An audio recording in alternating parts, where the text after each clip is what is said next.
Hey, this is Gary. In this video, I'm going to show you how to play Politics and Corruption. This is a card game that includes two kinds of cards. These are bill cards that represent legislation from the 112th Congress. Players will try to pass these bills in order to earn points in the game. And they'll do so with these capital cards. You can see that these can be used to either support or oppose any of those bills.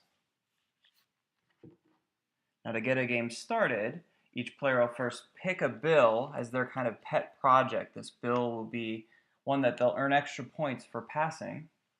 Each player will also start with 3 capital cards. This will make up each player's starting hand. Once these cards have been dealt, you can take the remaining capital cards along with any unused bills and shuffle them together into a draw pile.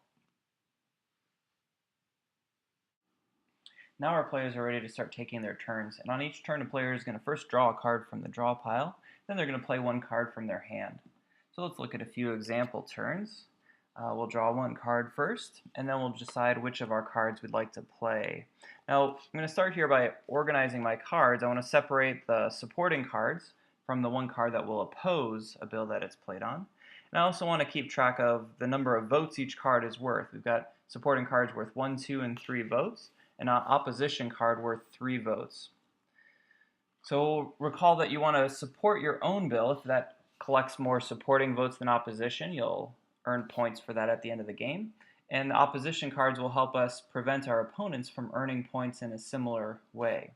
Let's start this game off by putting 3 supporting votes on our own bill. Then our next player will take their turn. This player is going to start by drawing a card again, and then we'll kind of quickly organize these cards by whether they're in support or opposition, and by the number of votes that they are worth. Now we'll see all of these cards have the same little icon right below the number of votes that they're worth. And this icon is described as allowing us to play another card whenever it's played on top of a card worth the same number of votes.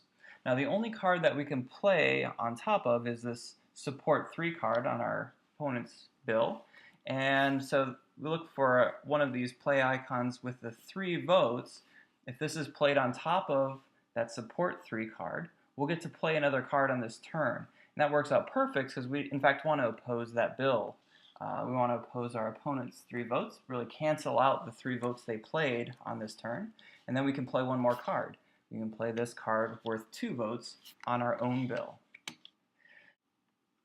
Now there are 4 different side consequences you're going to find on these capital cards.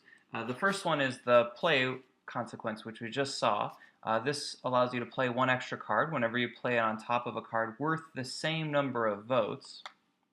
The draw card allows you to draw 1 extra card from the draw pile, but only when you play it on a card worth the same number of votes, similar to the play. Stop prevents any additional votes from being placed on a bill until a continue is first played.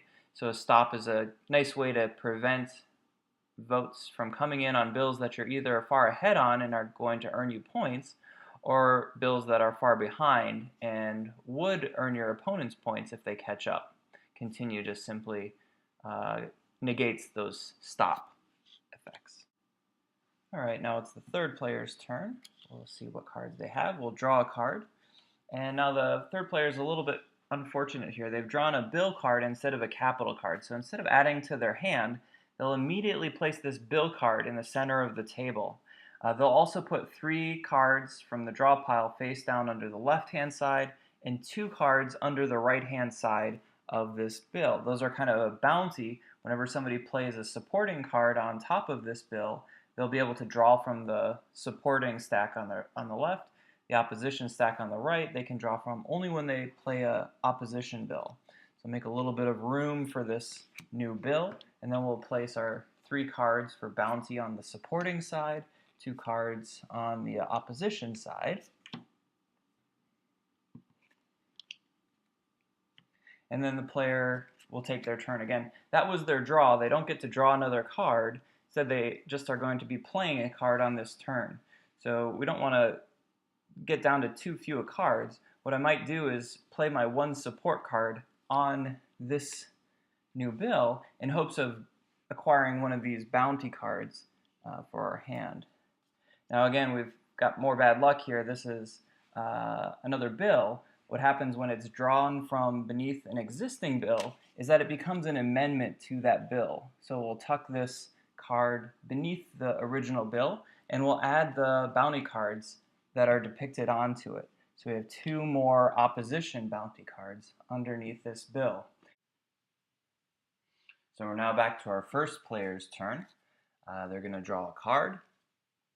This happens to be another bill, so it's going to go in the center of the table like the last one we drew.